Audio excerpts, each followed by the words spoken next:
Hi friends, మీకు ఈ video నచ్చినట్లయితే లైక్ చేయండి, సబ్స్క్రైబ్ చేయండి. అవని పల్లవి దగ్గరికి వచ్చి చాలా కోపంగా వచ్చి, ఏంటి పల్లవి నువ్వేం చేస్తున్నావు?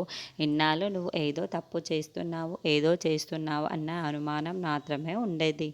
కానీ ఈ రోజుతో కన్ఫర్మ్ అయిపోయింది. నువ్వు ఏదో చేస్తున్నావు, మర్యాదగా చెప్పు అని చెప్పేసి అంటూ ఉంటుంది. ఆ మాటలు వినగానే అక్కడున్న పల్లవి అయితే చాలా కోపంగా అవనిని చూస్తూ ఉండిపోతుంది. ఇంతలో నువ్వు మర్యాదగా చెప్తావా లేదా అని చెప్పేసి గట్టిగా అరుస్తూ అడుగుతూ ఉంటుంది. ఆ మాటలు వినగానే అక్కడున్న పల్లవి అయితే, ఇంకెందుకు మూసులు గుద్దులాట, ఇక నీకు చెప్పేస్తాను విను. నాకు ఈ ఇంట్లో ఈ ఇంట్లో ఉన్న వాళ్ళన్నా చాలా చిరాకు. నాకు శ్రీకర్ ఒక్కడి మీద పగ లేదు, ఈ ఇంట్లో ఉన్న అందరి మీద పగ ఉంది. అందుకే ఈ ఇంట్లో అడుగు పెట్టాను అవని అని చెప్పేసి అంటూ ఉంటుంది. ఆ మాటలు వినగానే అక్కడున్న అవని అయితే ఒక్కసారిగా షాక్ అయిపోయి పల్లవి వైపుకు చూస్తూ ఉంటుంది.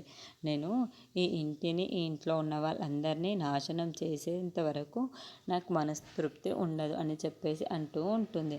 ఆ మాటలకి అక్కడున్న చేసి ఇక్కడి నుండి కదులుతాను, అప్పటి వరకు నాకు మనస్తృప్తి ఉండదు అని చెప్పేసి అంటూ ఉంటుంది.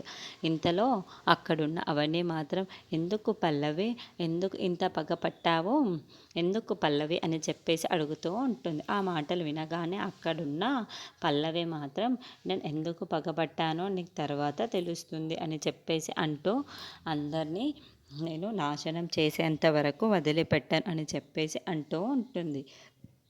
ఇంతలో అక్కడున్న అవని అయితే చెంప మీద గట్టిగా కొడుతూ ఉంటుంది. నన్నే కొడతావా అని పల్లవి అడుగుతూ ఉంటుంది.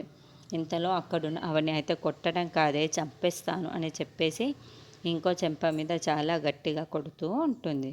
అది చూడగానే అక్కడున్న పల్లవి అయితే ఒక్కసారిగా షాక్ అయిపోయి అవని వైపుకు చూస్తూ ఉండిపోతుంది.